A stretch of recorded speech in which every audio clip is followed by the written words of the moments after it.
Did not work on the right side either, so a little bit of damage there on the backside, but looked pretty good, really, all things considered, for the 66 of Stephen Wallace. Got some nose damage on that 88 car for Fellows, and they're still locked up in a tight fight for a spot. J.R. Fitzpatrick in the 7, Kligerman in the 26, Trevor Bayne in the 99. This is all going on for 7th, 8th, 9th, and 10th. Now, we saw Michael Annett off the pace a minute ago. He spun around a second ago.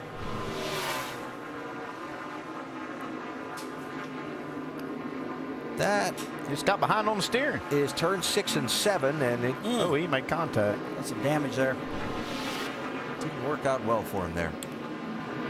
Michael Annett is back and rolling, but he has lost a lot of ground on the racetrack.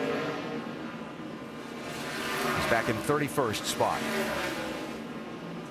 So now, when are we going to see some of these other guys like Ambrose, Villeneuve, Pappas, Leffler peel off and pit? I predict next lap you're going to start seeing some of the leaders come down under green, making these stops. Andy, I agree with you. I think it'd be smart to get on down under green, just like you said, because you don't want to pit under caution and have to line up behind these guys. Go ahead and get this thing on pit road right now. Get back out. And we got a big time smoker. It's like Stephen Wallace is smoking big time. Yeah, he turned one related to that spin or not. Turn one of these things around backwards. It's generally not good for it, right? Makes you wonder if it lost an engine or something like that because of all this, because of the spin. See all the smoke right there. Could be losing some oil. You saw Villeneuve. Yeah, the caution's out. Full course yellow, full course yellow. Now we will see some pit stops. Yep. Oh yeah, that trail behind the car is not a good one. Yeah. Oh man. Oh my goodness. There's a ton of oil coming out of that thing. Yeah.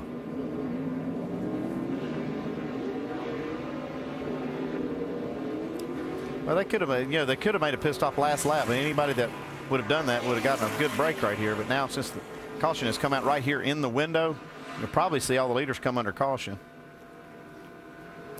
Well, that's tough luck there for Steve Wallace, who is closed. Stay out if the pits are closed. They should be closed. Obviously not happy with Ron Fellows coming past him. I think Stephen was waving at Ron Fellows when he went by. Pit this time. Pit this time. 4 tires, guys. All right, that is the 32's radio. The pace car has picked up the field. And here they come. Here they come. You're going to see how some of the strategy works out. You saw Carl Edwards and a lot of those cars pit earlier. They're going to stay out here, take the track position. Probably take the lead. That was a good call, staying out. Like, see, Brendan gone. He made a stop. He's out also. He'll be staying on the track. And no matter how fast pit stop you make under caution, you have to line up behind the cars that stay on the track. Coming to you, Shannon. Yeah, Brad Coleman pulls his car in, you guys. They're going to take 4 tires. Doesn't look like any adjustments, but they are going to remove a little bit of tape from the front of that nose from the grill, because it is getting a little hot with the water temperature. Mike. Jacques Villeneuve in as well. No adjustments here, just 4 tires and fuel. Villeneuve very happy with his race car, Vince. Well, the 47 of Marcus Ambrose is in. There is a little bit of damage on that left front fender from the contract from Villeneuve, but 4 tires and fuel, just a little bit of tug on that left front. Our Nationwide Insurance race off pit road. It'll be Ambrose holding off the 32 team. Kozlowski gains a couple. To be the first off of pit lane, question becomes, where is he going to line up for the restart? Yeah, that's going to be the question. How many cars stayed out here? We'll set it here when they all get strung back out. But after they go on the track. Well, Sean Pete, the Jackman for the 32 Canadian native, is our over-the-wall reporter. He was just in action. Come on, boys, nice and easy.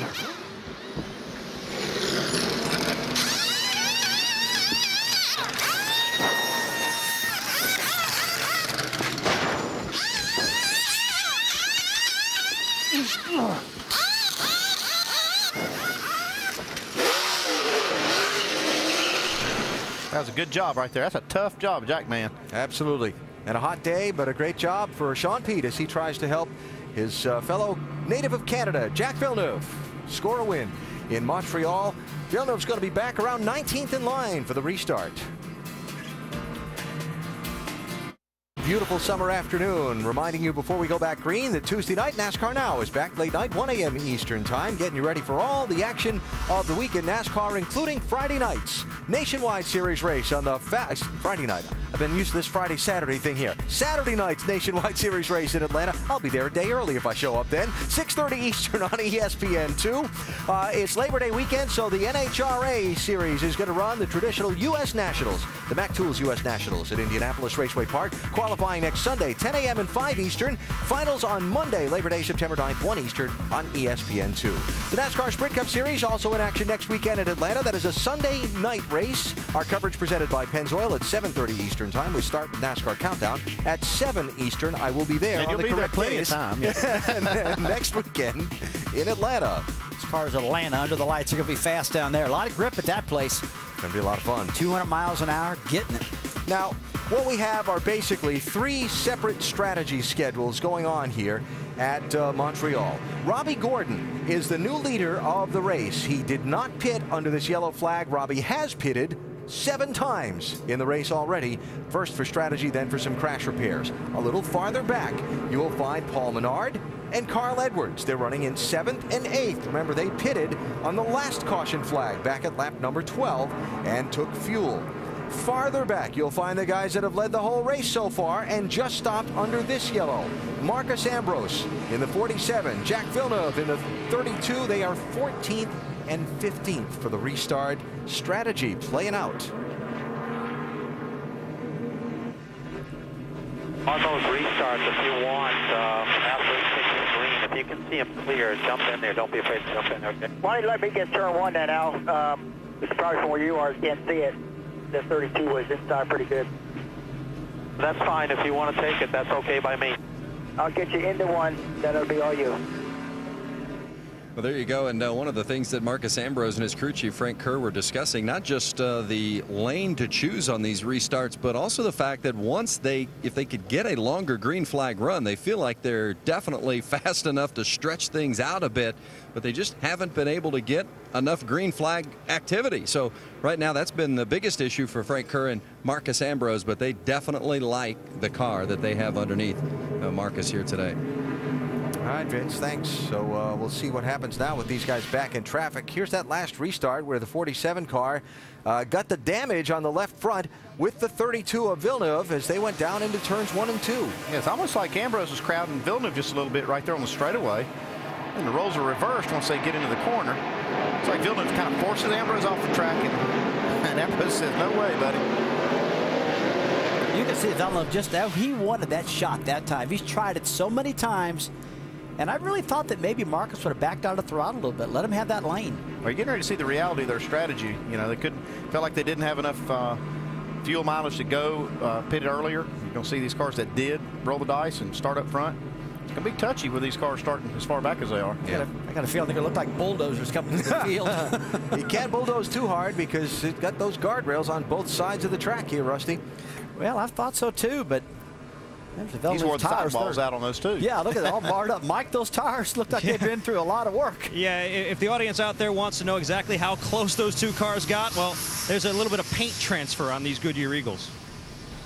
There's a lot of paint transfer in those Eagles, guys. You see the guys checking the tread depth, how much rubber is left on those tires. Not a lot of rubber left on the sidewalls of those tires, though. Cleanup continues. We'll take a break, come back for the restart. Robbie Gordon is the new leader at Circuit Gilles Villeneuve in Montreal.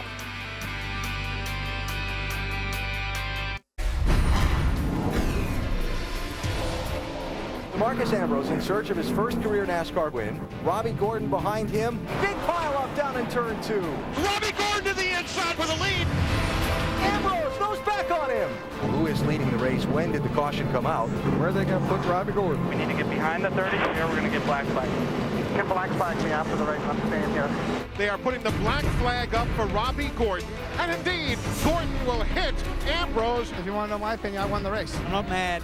I'm just disappointed. We'll appeal it. We won this race. Kevin Harvick wins here in Montreal. What a bizarre finish. Well, that was the first NASCAR Nationwide Series race in Montreal.